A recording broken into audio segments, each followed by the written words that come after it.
안녕하세요. 실화 사연 들으면서 위로 많이 받고 있는 한 사람입니다. 진짜 사연 듣고 있으면 나만 그런 거 아니구나 싶은 일들이 많더군요. 제 이야기도 남들이 들으면 아마 그런 생각이 들 겁니다. 저 사람 그래도 버티고 산다. 이런 생각이요. 기막힌 제 사연을 들려드릴까 합니다. 저는 어릴 때부터 수줍음이 좀 많았어요. 남들 앞에서 얘기하는 것도 너무 어려워서 학창시절 선생님이 발표라도 시켜주면 정말 많이 난감했어요. 겨우겨우 한 줄 다 읽고 자리에 앉으면 등에 식은 땀이 축축하게 배어 나왔죠. 그런 내성적인 성격 덕분에 연애도 제대로 못했습니다. 친구들은 여자친구를 잘만 사귀던데 그건 저와 거리가 먼 일이었죠. 야, 너는 아는 누나도 없냐? 예, 그렇습니다. 이 새끼 대답하는 꼴 하지 마라. 군대에서는 아는 여자 없다고 바로 위선님한테 얼마나 갈굼을 당했는지 모릅니다.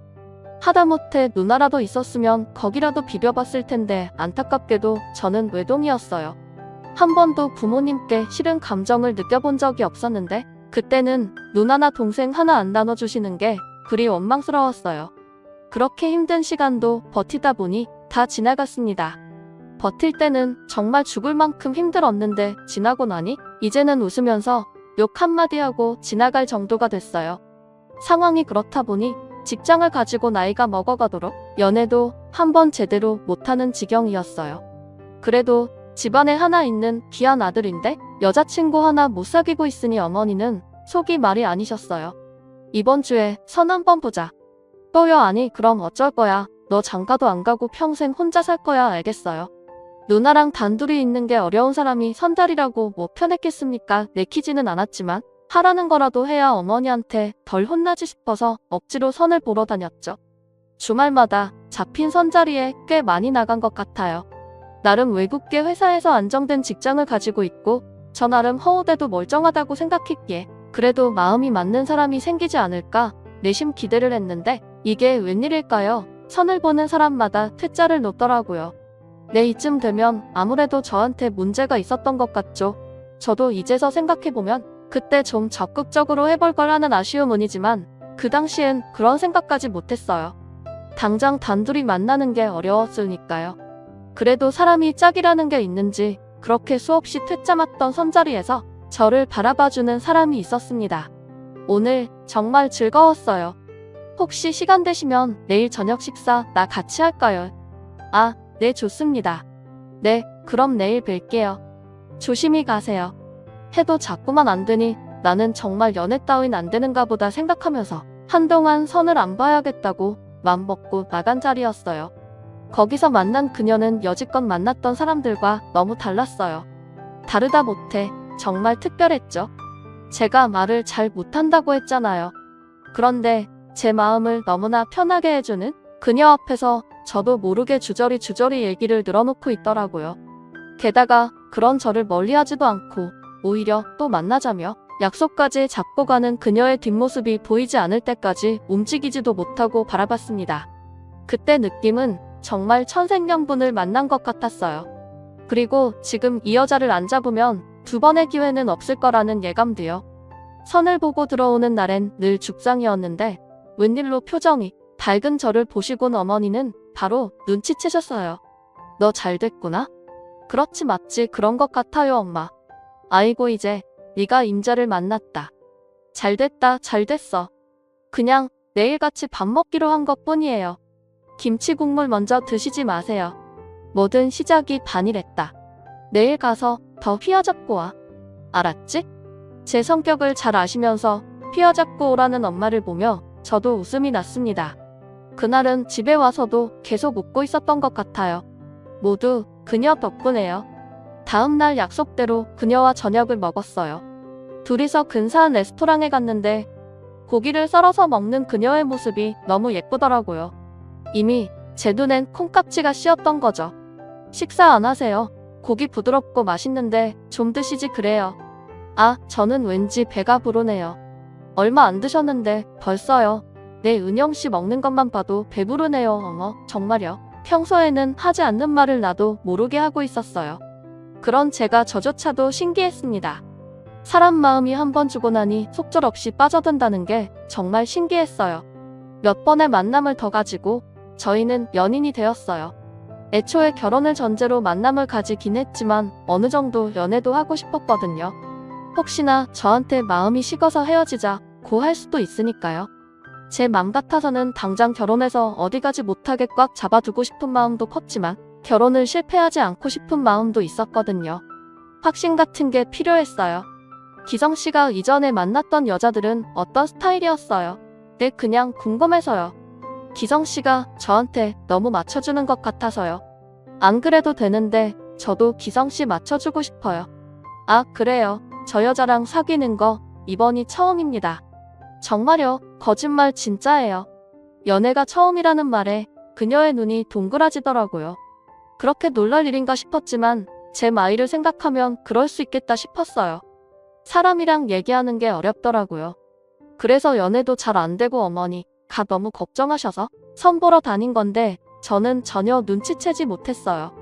기성 씨랑 얘기하는 거 재밌는데 내 얘기가 재밌다고 해주는 사람 은영 씨가 처음이에요. 그래서 말인데 저는 은영 씨하고 결혼하고 싶습니다. 나도 모르게 그녀에게 청혼을 하고 말았어요. 그녀를 놓치고 싶지 않다는 마음이 컸던 것 같아요. 마음이 급한 나머지 성급하게 말이 먼저 나오고 말았죠. 여전히 놀란 토끼 눈이었던 그녀의 눈이 더 커지더라고요. 진짜 눈알이 빠질까 걱정이 될 정도로요. 하지만 이내 그녀는 제 청혼을 받아주었습니다. 그녀도 저와 결혼하고 싶다면서요. 그날 저는 세상을 다 가진 남자였습니다. 태어나서 그렇게 기뻤던 적이 없었던 것 같아요. 그녀는 내 인생의 선물이고 기쁨이었어요. 평생 혼자 살까봐 걱정이었던 어머니는 제가 결혼을 한다고 하니 너무 좋아서 어쩔 줄을 몰라 하셨어요. 나름의 대책으로 선을 내보내긴 했는데 번번이 결과가 안 좋으니 걱정을 많이 하신 것 같았어요. 결혼 얘기가 나왔으니까 날짜리 빨리 잡자. 이왕 하는 거 머뭇거릴 필요가 뭐 있니? 알겠어요, 엄마. 은영 씨한테 부모님 뵙자고 얘기할게요. 그래 엄마는 이제 죽어도 여한이 없어. 기성아. 엄마는 왜 그런 말을 하세요? 너무 좋아서 그러지. 좋아서. 좋다고 하시면서 눈물을 보이시는 엄마를 보니 제가 참 불효자였구나 싶은 생각이 들었어요. 일부러 그런 건 아니었지만 저한테 표도 못 내고 혼자 소갈이 하셨을 어머니를 생각하니 마음이 많이 안 좋더라고요. 하지만 그녀 덕분에 부모님께 효도할 수 있게 되었죠. 양가 3결례는 별일 없이 잘 진행됐습니다. 애초에 결혼이라는 목적으로 그녀와 만났기 때문에 결혼식을 서두르는 건 양가 모두 찬성했죠. 혼수를 한다거나 예단을 준비하는 것도 모두 간소하게 하기로 했어요. 결혼 준비로 그녀에게 부담을 주고 싶지 않았거든요. 저희 부모님도 그렇게 하자고 하셨고요. 그렇게 저희는 만난 지 1년 만에 결혼을 하게 됐습니다. 친구들은 30을 훌쩍 넘긴 나이에 장가가는 저를 놀린다고 정신이 없었어요. 야, 모태솔로 정기성 평생 호래비로 늙어 죽을 줄 알았더니 너도 가긴 가는구나. 야, 진짜 마음 착한 재수씨 만나서 장사 가는 거지. 안 그럼 진짜 총각 닥치 못 될 뻔했어. 니들 자꾸 놀릴 거야. 그만해. 자식 결혼하니까 좋으냐 좋아. 이 자식 얼굴이 활짝 폈네 폈어. 친구들이 놀리는 것도 좋았어요. 쭈쭈 웃고 있는 그녀가 옆에 있으니 화낼 일이 아무것도 없더라고요. 평생을 함께할 사람을 찾았다는 게 이렇게 마음이 든든할 줄은 상상도 못했던 일이었어요. 그녀와 함께해서 드디어 제가 완전해지는 것 같았죠. 신혼생활은 그야말로 꿈만 같았습니다. 결혼하면서 그 사람에게는 단이 던 직장을 그만두라고 했기 때문에 일을 마치고 집에 가면 저를 기다리는 사람이 된 게 너무 좋았어요. 물론 결혼 전에도 본가에서 생활을 했기에 빈집은 아니었죠. 하지만 날 반기는 사람이 아내일 때는 그 느낌이 완전 다르더라고요. 퇴근을 하고 집에 가서 아내가 준비한 저녁을 함께 먹으며 휴식을 즐겼어요. 일 잘하고 있는 사람을 백수 만든 건 아닌가 싶어 마음이 쓰였는데 그 사람은 그러고 싶었다고 하더라고요. 내가 괜히 당신 일 그만두게 한 건 아닌 거 몰라? 하루 종일 집에 있으면 심심하지. 에이, 내가 심심할 겨를이 어딨어요. 집안일도 해야 하고 당신 먹을 것도 준비해야 되는데 나 몰랐는데 의외로 살림에 소질 있는 것 같아요. 정말. 그렇게 생각해주니 내가 고맙네. 언제든지 하고 싶은 일 있으면 얘기해. 직장 다니는 것보단 가게를 하나 운영하는 것도 좋은 것 같고. 여튼 알았지? 대학을 졸업하고 직장에 바로 취업을 하고는 크게 돈 쓸 일이 없어서 다 모아놨었거든요. 그래서 자금이 여유가 있었기에 그 사람이 하고 싶다는 일이 있으면 이뤄주고 싶었어요. 결혼할 때 집 마련은 부모님이 도와주셨기에 가능한 일이었죠. 솔직히 결혼하고 아이를 바로 가지고 싶긴 했습니다. 저희가 나이가 좀 있는 상태로 결혼을 한 거라 출산이 걱정되었거든요. 그 사람한테 내 뜻을 얘기를 하다가 아내가 마음이 생기면 얘기하지 싶어 당장은 기다려줬어요. 여보, 나 왔어. 연합대처럼 퇴근을 하고 집에 왔는데 아무도 없는 거예요. 어디 간다는 말은 없었는데 싶어 전화를 걸었지만 안 받더군요. 볼일 보러 갔겠지 싶어 씻고 기다리고 있었는데 곧이어 그 사람이 집에 들어왔어요. 왔어요. 오늘 일찍 왔네요. 응, 어디 다녀와? 아요 앞에 친구랑 차 한잔하고 오는 길이에요. 배고프죠? 얼른 저녁 준비할게요. 저녁 식사를 천천히 해도 되는데 그 사람은 제가 먼저 집에 왔다고 엄청 당황해하더라고요. 요즘 뭐 못 먹고 사는 것도 아닌데 천천히 먹어도 되는 걸 그리 신경 쓰는 게 안쓰럽기도 하고 보기 고맙기도 하고 그렇더라고요. 그래서 주방에 서 있는 그 사람 가까이 갔는데 목덜미가 붓더라고요. 당신 여기 왜 이래 긁었어네? 아 왜요? 빨개요. 빨간데 멍들겠어. 근데 얼마나 긁으면 멍이 올라와? 어디 부딪힌 거야? 아 왜 이렇지 잘 모르겠어요. 거울 좀 보고 올게요. 연애할 때도 아내는 감기 걸리거나 잔병 치료가 좀 많았는데 몸이 허약해서 항상 제가 걱정이 많았습니다. 주변에서는 이제 아이는 언제 가질 거냐, 아내의 몸이 약해서 보약을 지어 먹여야 하는 거 아니냐 한마디씩 하고 계신 터라 더욱 걱정이 되었네요. 그러던 어느 날 사실이야. 진짜 임신이야. 그럼요. 오늘 병원까지 다녀온 거려. 여기 봐봐요. 이게 아기 집이래요. 아무것도 안 보이죠. 2주 만에 출장을 마치고 집으로 돌아온 저에게 뜻밖의 소식을 전했어요. 이렇게 기다리고 기다리던 임신 소식이었어요. 저는 너무 기뻐서 눈물이 나려고 하더라고요. 이 세상에 나를 닮은 아이가 태어난다니 정말 꿈만 같았죠. 여보 내가 정말 잘할게. 고마워요. 난 너무 행복해서 눈물 나요. 저는 아내를 꼭 안아주었습니다. 저희 임신 소식을 내심 기다리고 계셨을 어머니께 전화를 걸었어요.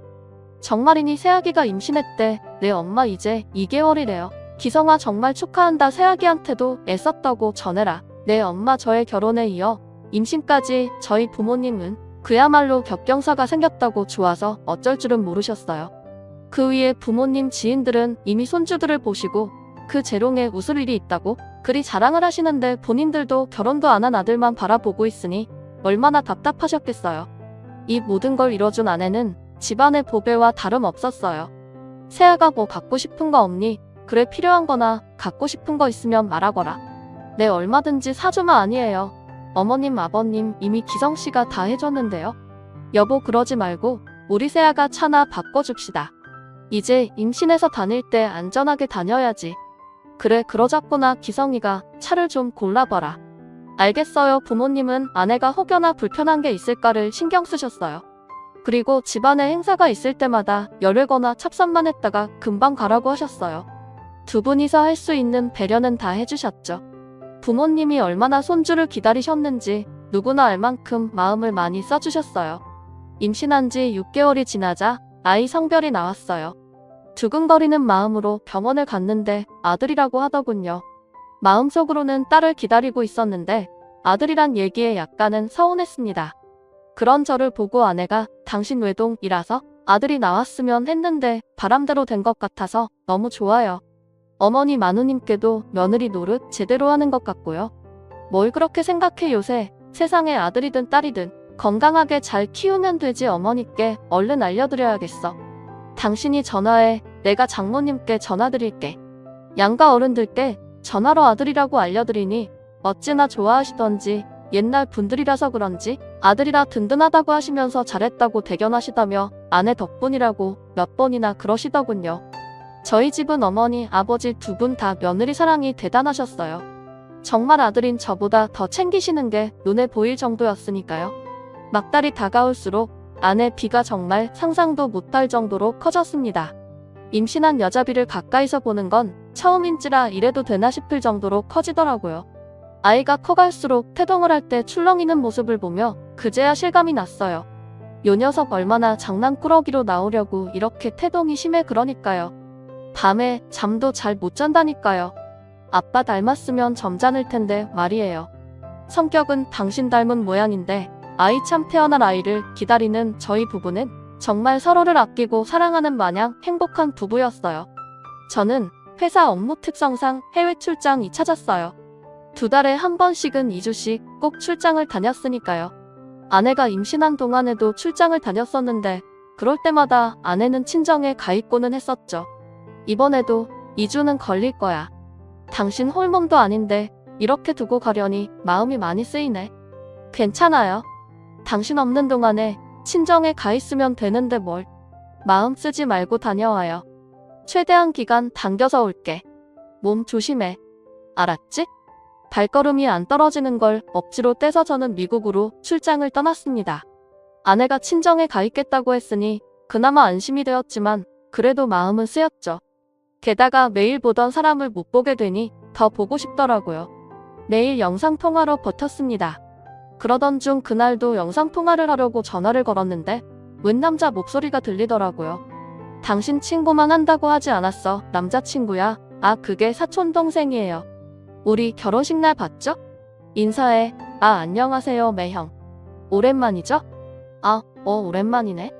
사촌동생이 저희 집 근처로 이사를 왔다면서 같이 차 한잔하고 있다고 인사를 시키는데 결혼식 날 그렇게 많은 사람들을 다 외울 수가 없잖아요.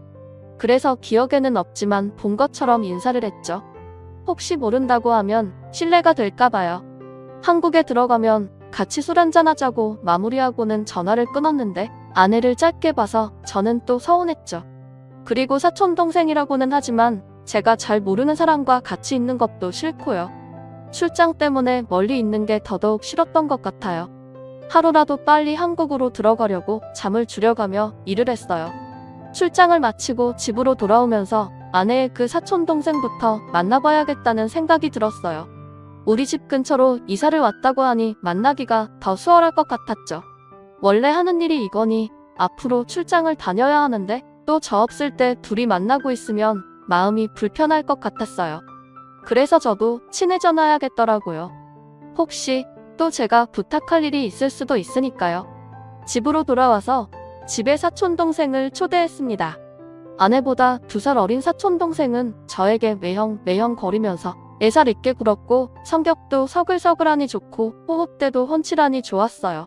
아니, 처남은 왜 아직까지 결혼도 안 하고 있어? 아우, 매형 결혼 안 닿다고 하세요? 저는 지금이 좋아요. 저 독신주의자예요. 뭐라고? 독신주의자? 정말이야? 여보, 말도 마요. 얘는 여자 보기를 돌같이 하는 애라니까요. 누나 돌같이 보진 않아. 그냥 자주 바뀔 뿐이지. 처남은 말 그대로 자유 영혼이었어요. 게임 개발 회사에서 일하는 처남은 한 프로젝트가 끝나면 한두 달씩 휴가가 생기는데 그때 모아놓은 돈을 여행하는 걸로 다 쓰고 자기 투자하는 데 쓰면서 인생을 즐기고 있었어요.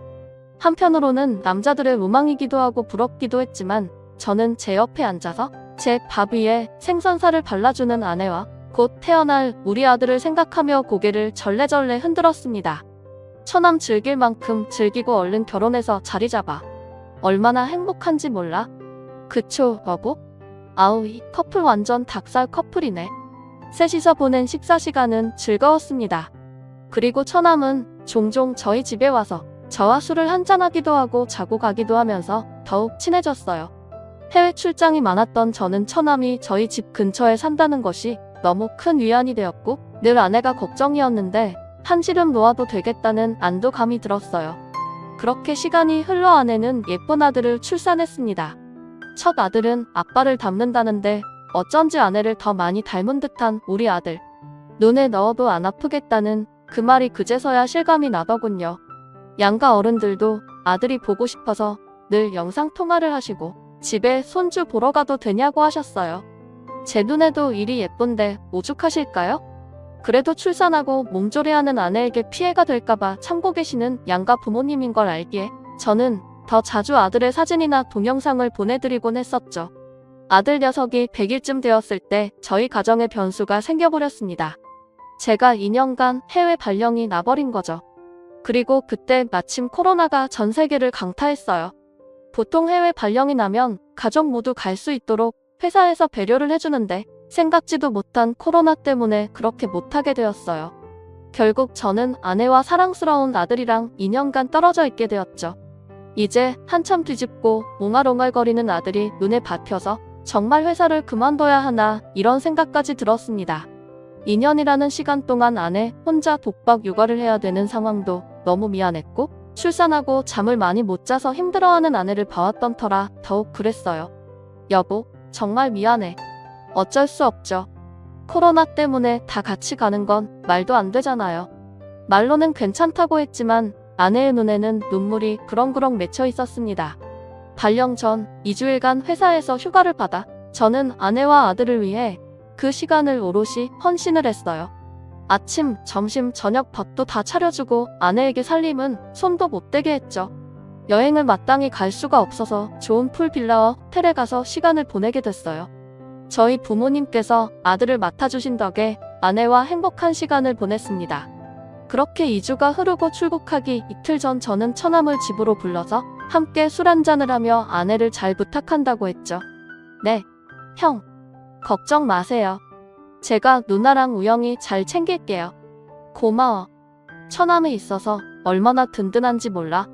아내도 형제자매 없는 혈연 단신이었고 저 역시 외동 아들이라 아내를 부탁할 만한 사람이 없었어요. 친정은 또 외곽에 있어서 급한 일이나 위급한 일이 있을 때 바로 올 수 있는 상황도 안 되었고요. 그나마 처남이 저희 집이랑 차 타면 10분 거리에 있으니 얼마나 다행인지 모릅니다. 그렇게 저는 출국을 했습니다. 혼자서 하는 미국 생활은 너무 외롭고 힘들었어요. 코로나라는 변수로 회사에 여러 가지 일들이 많이 터지면서 그것을 수습하느라 일은 넘쳐났고 저는 회사 집 정신없이 일만 했던 것 같아요. 그 와중에도 계속 아내와 아들이 눈에 밟혔지만 휴가를 받아도 한국에 들어가지를 못하니 답답하기만 했죠. 가끔씩 하는 영상통화와 아내가 보내주는 메일을 통해 아들의 근황과 사진들을 보며 혼자 울며 웃으며 2년이라는 시간을 버텼습니다. 그렇게 2년이 흐르고 저는 한국으로 돌아왔어요. 자가격리 기간이 얼마나 더디 가는지 아내와 아들이 보고 싶어서 죽을 것 같았어요. 드디어 우리 가족이 상봉을 하던 날 저는 처음으로 아내 앞에서 울었습니다. 여보, 살이 왜 이렇게 빠졌어? 아내도 울고 있었어요. 3살이 된 아들은 제가 낯선지 아내의 품에서 떨어지려고 하지 않았어요. 지금 낯가림이 심해서 그래요. 우영아, 아빠잖아. 아빠 해봐. 아빠? 으아. 아내가 아들을 제게 안기려고 하자 아들은 넘어갈 듯 울고 말았어요. 2년 동안 못 본 사람이 많이 낯설고 놀랐나 보더라고요. 서운했지만 어쩔 수 없는 노릇이었어요. 한 주 동안 받은 휴가 기간 동안 본가와 처가에 인사를 다니고 그리고 제가 없을 때 아내와 아들을 많이 챙겨준 처남도 불러서 같이 고기를 구워 먹었습니다. 여전히 솔로인 처남은 저를 무척이나 반가워해 주었죠. 그날 저녁 저희 집에서 다 같이 밥을 먹는데 아들 녀석이 처남 무릎에서 계속 밥을 먹으려고 했어요. 우영아, 삼촌 밥 못 먹잖아. 엄마한테 와. 아내가 말했지만 아들은 떼를 쓰며 결국 처남의 무릎에 앉아서 밥을 먹었어요. 처남은 아들이 귀여워 죽겠다는 표정으로 밥을 떠먹이고요. 우영아, 물 먹고. 아내가 아들에게 물 한 숟가락을 떠먹이면 처남이 밥을 한 숟가락 떠먹이고 아들은 병아리처럼 요물요물 잘 받아 먹었습니다. 그 모습을 마주 편에서 보고 있는데 어쩐지 소외감이 들었어요. 마치 저렇게 새 식구가 가족 같더군요. 내가 무슨 생각을 하는 건가 싶어서 고개를 흔들며 저는 애써 웃어 보였습니다. 떨어져 있던 시간이 있으니 아들이 저와 친해지는데 시간이 필요하겠죠. 그렇게 혼자서 씁쓸해하고 있는데 아들이 아빠라고 했습니다. 저에게가 아니라 처남에게 말이에요. 아내와 처남이 깜짝 놀라며 난감한 표정을 지었고 아내는 제 눈치를 보았어요. 우영아, 아빠 아니고 삼촌. 아니야. 삼촌 아니야. 아빠는 여기 있잖아. 아내가 저를 가리키자. 아니야. 아빠 아니야. 하며 아들은 울음을 터뜨렸어요. 제가 없는 동안 아내와 아들을 챙겨준 처남이 자신의 아빠인 줄 알아보더라고요. 너무너무 서운했지만 그 자리에서 화를 낼 수도 없고 씁쓸하게 반주로 내어놓은 소주잔만 들이켰습니다. 휴가 기간 동안 아들과 친해져야겠다고 생각하고 아들 어린이집을 제가 등하원 시키기로 했습니다. 아내는 그래도 된다고 했지만 제가 그러고 싶었어요. 고사리 같은 아들 손을 잡고 어린이집에 데려다 주는데 얼마나 기쁘던지요. 우영아, 오늘도 가서 친구들이랑 재밌게 놀아. 응, 아빠가 마치고 또 데리러 올게. 아빠, 아니야. 아들은 저에게 아저씨라고 불렀습니다. 시간이 지나면 괜찮아질 거라고 생각하고 더 이상 아들에게 강요하지 않았어요. 안녕하세요. 우영이 삼촌 되세요? 네? 아니요. 우영이 아빠예요.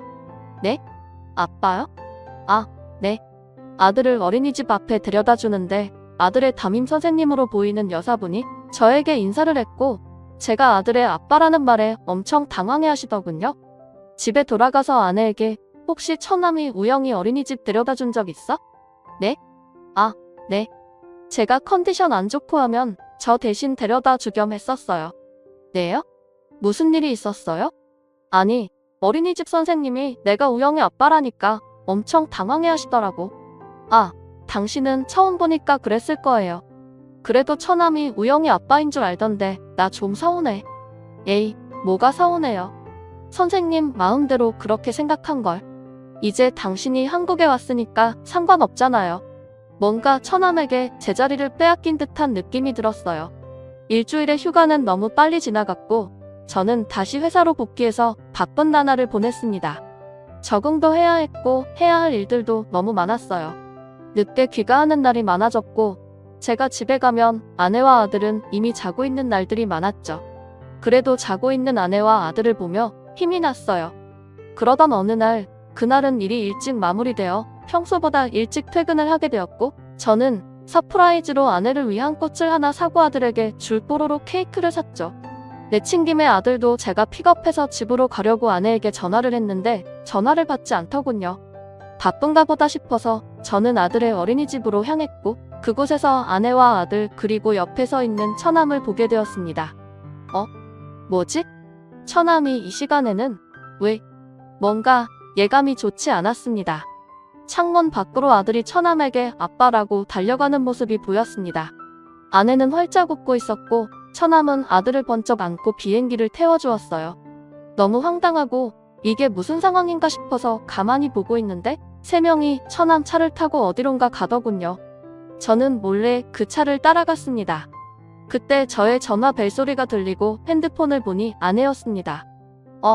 여보. 전화했었네요. 어디요? 아, 우영이 하원 기다리고 있어요. 아파트 밑이에요. 거짓말을 하는 아내? 순간 심장이 덜컹하고 내려앉았습니다. 당신 오늘도 늦어요? 오늘도 늦을 것 같네. 그래요? 그럼 나 옆동 사는 우영의 친구 엄마네에서 저녁 먹고 좀 놀다가 갈게요. 그래 알겠어. 저는 이게 도대체 무슨 상황인지 머릿속이 복잡해졌습니다.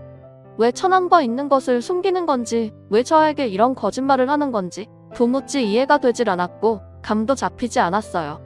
계속해서 미행을 하는데 3명은 한 패밀리 레스토랑으로 들어갔습니다. 거기서 셋이서 밥을 먹더군요. 어느 누가 봐도 행복한 가족이었습니다. 저는 그 상황을 지켜보다가 주차장으로 나와서 차에서 그들을 기다렸어요. 1시간쯤 지났을까요? 셋이서 나와서 또 어디론가 가더군요. 그곳은 처남의 집이었습니다. 예전에 한번 밖에서 처남과 술을 먹다가 제 차로 대리를 해서 처남을 내려준 적이 있어서 잘 알고 있었어요.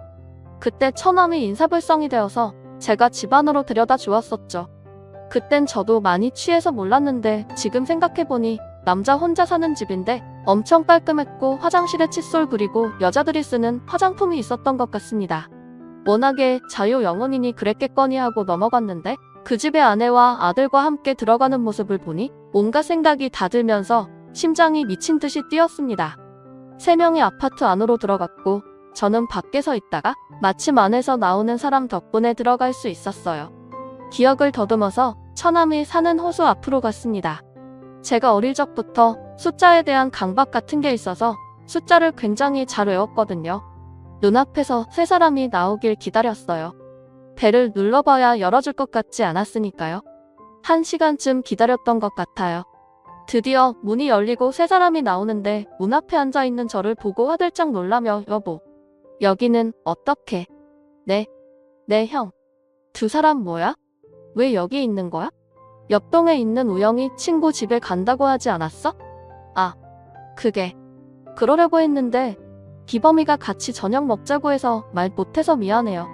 아내의 말이 믿기지 않았고 저는 두 사람을 밀치고 집 안으로 들어갔습니다. 집 안으로 들어가자 가관이더군요. 그때는 술 취하고 어두워서 못 받는 거였는지 집 안 곳곳에는 아내와 처남과 찍은 사진이 있었어요. 누가 봐도 연인의 모습이었고 아들의 사진도 있었어요. 그냥 단란한 가정의 모습이었습니다. 그 중에서 저를 돌게 만드는 사진 한 장은 꽤나 오래되어 보이는 아내의 사진, 긴 생머리의 아내와 처남과 뽀뽀를 하고 있는 사진이었습니다. 빼도 박도 못하는 증거사진, 그걸 보는 순간 피가 거꾸로 솟더군요. 이게 다 뭐야? 너네 뭐냐고? 여보, 진정하고 내 말 좀 들어봐. 당신이 생각하는 그런 거 아니야. 내가 무슨 생각을 하고 있는데? 지금 내 눈으로 보이는 이게 다 뭐야? 도대체 둘이 무슨 관계인 거야? 여보. 아드는 무릎을 꿇고 저에게 빌었습니다. 여보, 미안. 정말 미안해요. 속인 거 정말 미안해. 사실 기범이랑 연인 사이였어. 근데 지금은 정말 친구처럼 지내는 거야. 믿어줘. 뭐? 그걸 지금 말이라고 해? 저는 둘이서 찍은 사진을 바닥에 내동댕이 치며 소리를 질렀습니다. 소리에 놀란 아들이 자지를 지겨넣었고 처남, 아니 그 남자가 아이를 달래는데 그 모습을 보니 저기 안겨있는 아들이 제 아들이 아닐 수 있겠다는 생각이 들었어요. 그러고 보니 그 남자를 빼다 박은 아이, 저는 정말 다리가 후들려서 서 있을 수도 없었어요. 당신이 어떻게 나한테 이럴 수 있어? 왜 나와 결혼한 거야? 왜 이렇게 계속 내역관계로 만날 거면서 왜 그랬냐고. 저는 남자의 멱살을 잡았습니다. 그동안 나한테 그렇게 매형매형 거리면서 뒤에서는 이짓거리를 하고 있었던 거야? 그동안 나를 속이면서 얼마나 재밌었어 그래? 눈물이 쏟아져 나왔습니다. 배신감에 치가 떨렸습니다. 남자는 아무런 말이 없었어요. 아내는 바닥에 주저앉아 울기만 했죠. 모든 것이 원망스러웠어요. 왜 눈치채지 못했을까? 지금 생각해보면 이상한 거 투성이었는데 제가 사람을 너무 믿었던 탓이겠죠. 제 자신마저 원망스러웠습니다. 결국 저는 아내와 이혼을 했고 아들 친자 확인을 했습니다. 제 예상대로 아들은 제 아들이 아니었어요. 그 남자 아들이었죠. 웃음이 났습니다. 아내와 그 남자는 연인 사이였다가 헤어졌고 그 사이 아내는 저와 선을 보고 초스피드로 결혼을 한 거였습니다. 너무 가난했던 남자를 버리고 돈 많은 저에게 시집왔던 여자, 그런 줄도 모르고 저는 천사 같은 아내, 착한 아내로만 알고 살았어요. 신혼여행을 다녀오고 다시 남자를 만난 아내, 둘은 죽고 못 사는 사이였어요. 그리고 둘 사이에 아이가 생겼죠. 아내는 그것을 다 알면서도 저와 가족들을 속이고 아이를 낳았습니다. 결국 저에게 위자료를 받고 이혼할 계획을 가지고 있었더군요. 세 사람 행복하게 잘 살자고 약속했더군요. 제가 넉넉하게 주었던 생활비는 고스란히 그 남자와 두 집 살림에 보태어졌고 아들한테 해주라고 2년 동안 보내주었던 모든 돈은 제 아들이 아닌 그 남자의 아들에게로 다 들어갔습니다. 처가의 장모님께서 허리디스크로 수술을 받게 되었을 때 그 큰 수술비도 알고 보니 그 남자에게 들어갔더군요. 자신의 아들을 가난하게 키울 수 없다면서 조금만 기다려달라고 이혼하고 위자료 챙겨서 가겠다고 하는 여자, 정말 무서웠습니다. 자신의 행복을 위해서 제 인생 따위는 안중에 없었어요. 철저하게 저를 이용한 거죠. 세상에 어떻게 이런 일이 있을 수 있을까요? 정말 너무 기가 막히고 어이가 없고 어디 가서 이야기하기도 말도 안 되는 일이 저에게 일어났습니다. 저는 위자료 청구와 상간남 소송을 했고 아직 정리 중에 있습니다. 한동안 저는 너무 힘든 나날을 보냈고 지금도 여전히 힘이 듭니다. 회사는 1년간 휴직을 한 상태고요. 이제라도 알게 된 것이 다행이라며 저를 위로하지만 말처럼 쉽게 마음이 회복되지 않네요. 이 글을 쓰고 있는 지금도 그때를 생각하면 소머리 벌벌 떨립니다. 정말 인간도 아닌 것들. 꼭 벌 받았으면 좋겠습니다. 긴 글 들어주셔서 감사합니다.